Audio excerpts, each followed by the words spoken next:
Let's do this. ओए अब ध्यान दो।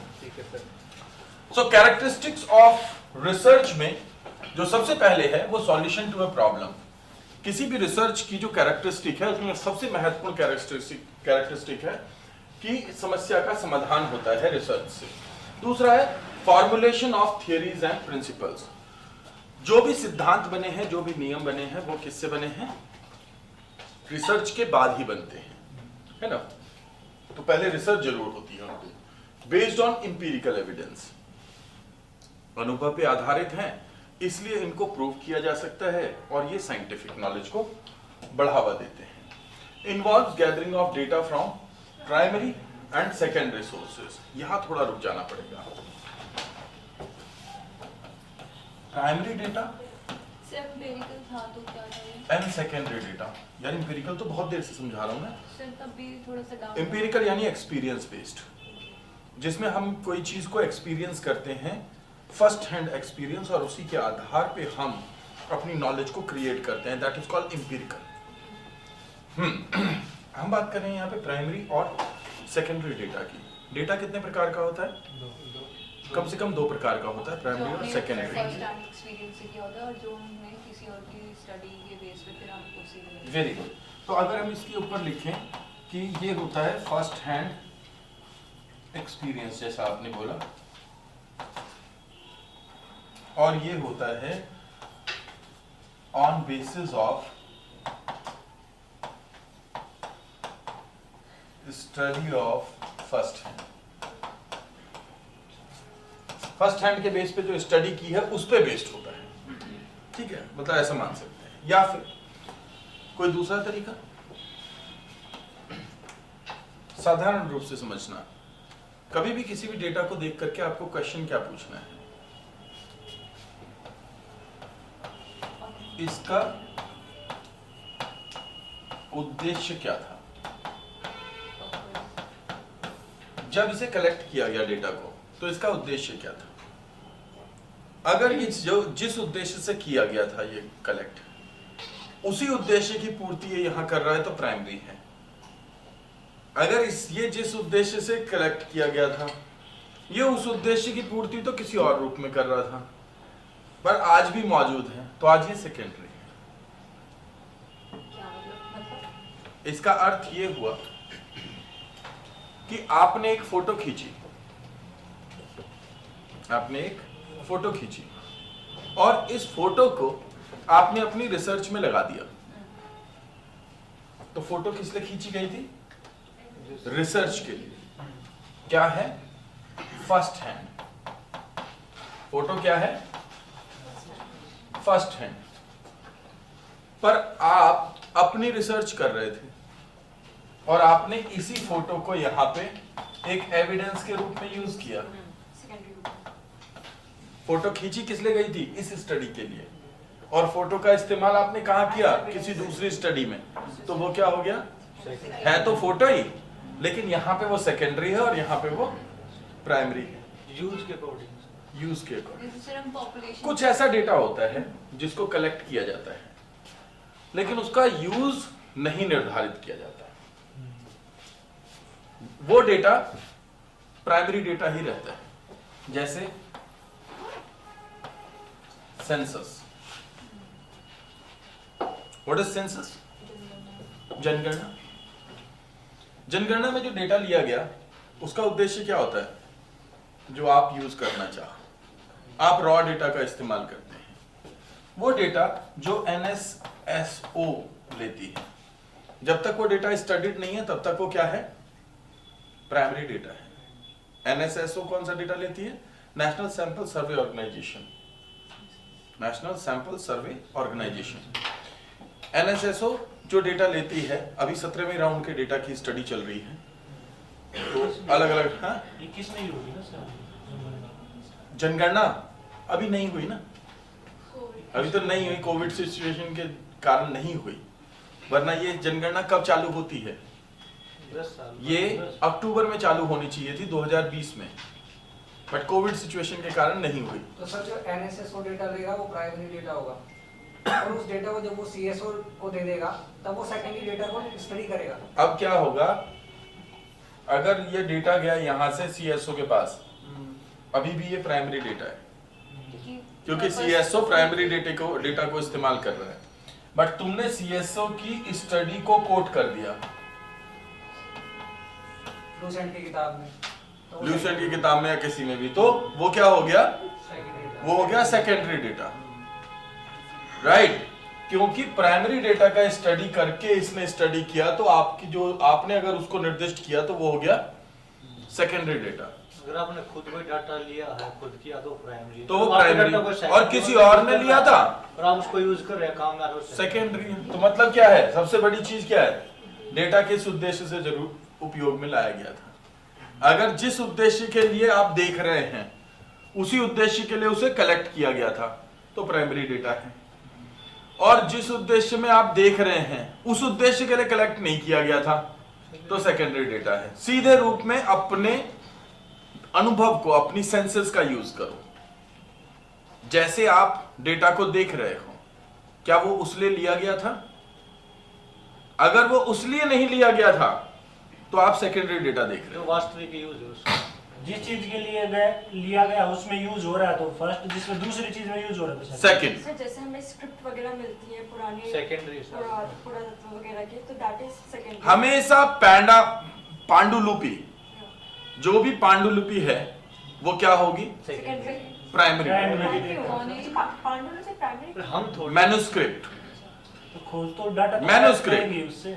जो डेटा आप पढ़ रहे हो लेकिन वो उसी रूप में बना था, तो वो तो फर्स्ट ये दूसरा सिद्धांत है।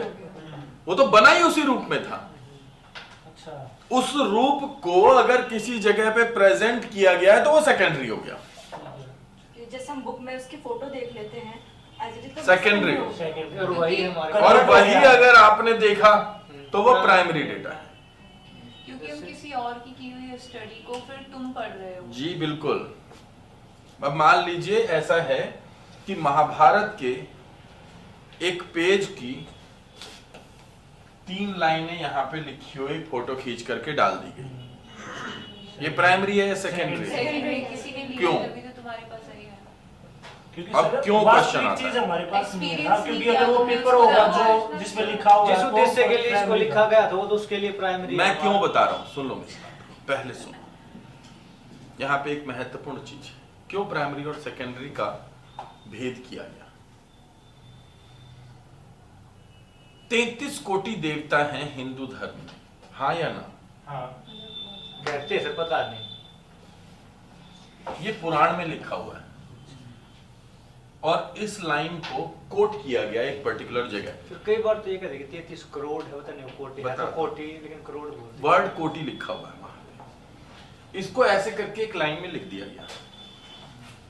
आज जितने भी पंडित हैं जो पढ़ के आए हैं, यूनिवर्सिटीज में पांडित्य करके आए हैं, वो उसी लाइन को पढ़ते हैं जिसमें लिखा हुआ है 33 कोटि देवता है। ठीक है, अब वो क्या करते हैं, वो एक डिक्शनरी उठाते हैं। उन्होंने एक डिक्शनरी उठाई और उस डिक्शनरी में पढ़ा कोटि का मतलब क्या होता है। कोटि का जो पहला मीनिंग दिया हुआ होता है वहां पे, वो दिया होता है करोड़।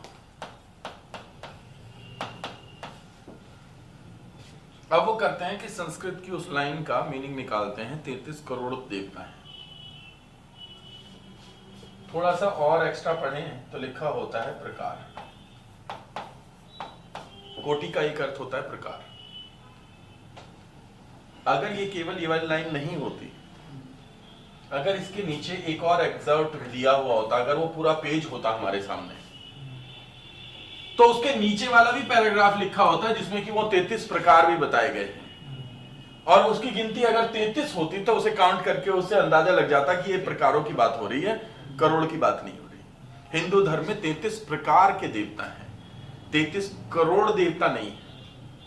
इसके कारण क्या होता है, जब भी सेकेंडरी डेटा होता है तो लेस रिलायबल नॉलेज क्रिएट होती है। जब भी प्राइमरी डेटा होता है तो मोर रिलायबल नॉलेज क्रिएट होती है। यानी प्राइमरी डेटा में रिलायबिलिटी ज्यादा हाई होती है और सेकेंडरी डेटा में रिलायबिलिटी लो होता है। जहां रिलायबिलिटी हाई होगी वहां पे ऑथेंटिसिटी हाई होगी।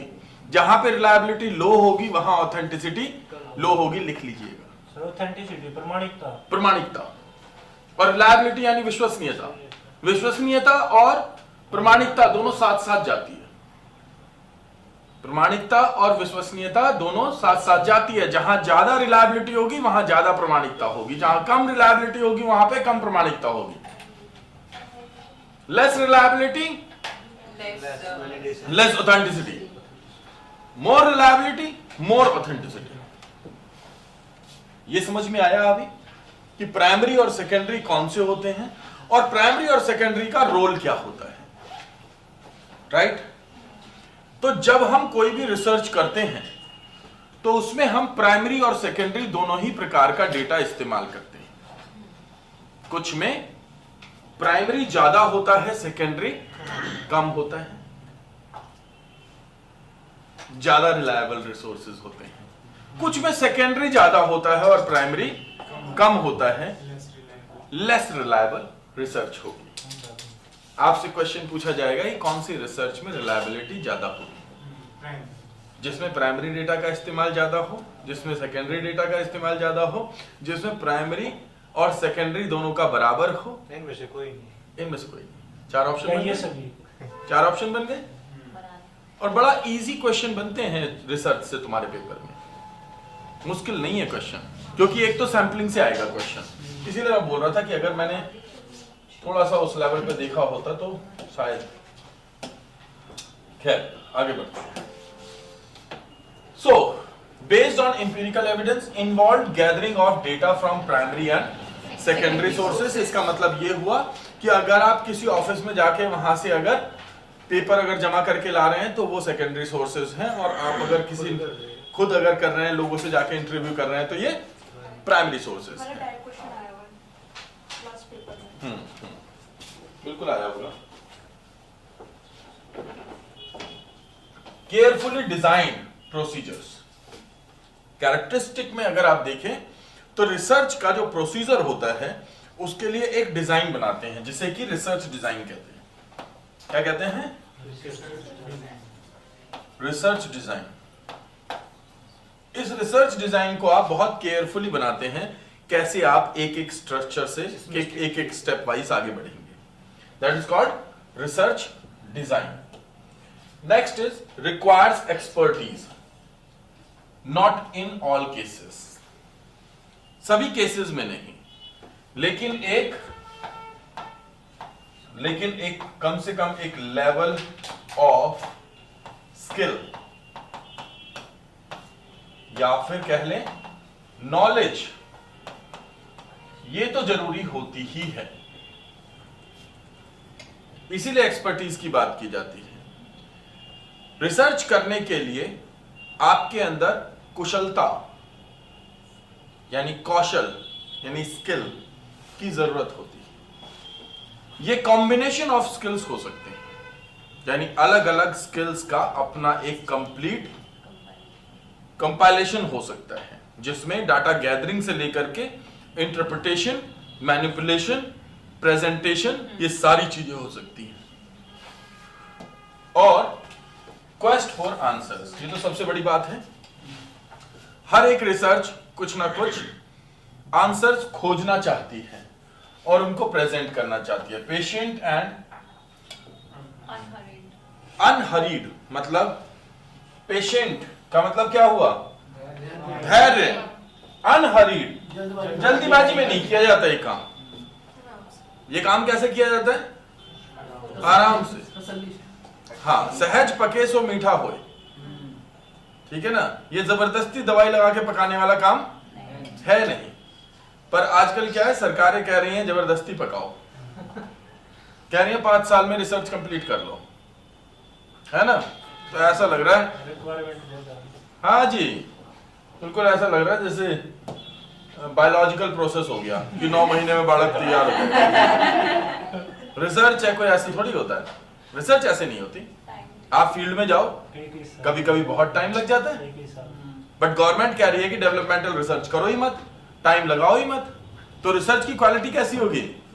हम कॉम्प्रोमाइज कर रहे हैं रिसर्च की क्वालिटी से। Carefully recorded and reported. Carefully recorded, हर चीज का रिकॉर्ड। सोचो आज की डेट में तो बहुत फायदा हो गया है रिसर्चर्स को, क्योंकि रिकॉर्ड करने के टूल्स बहुत हो गए। जिस वक्त में रिकॉर्डिंग टूल नहीं होता था, जिसमें साउंड रिकॉर्डिंग, वीडियो रिकॉर्डिंग, आज तो ये सब हो गए ना, तो इसलिए ट्रांसक्रिप्शन करने का टूल हो गया, जिसमें रिकॉर्डिंग ही डाल दो उसमें सॉफ्टवेयर में और लिखा हुआ आ जाएगा अपने आप। तो ऐसे भी टूल्स हो गए। और पहले क्या होता था, सुनो और टाइप करो।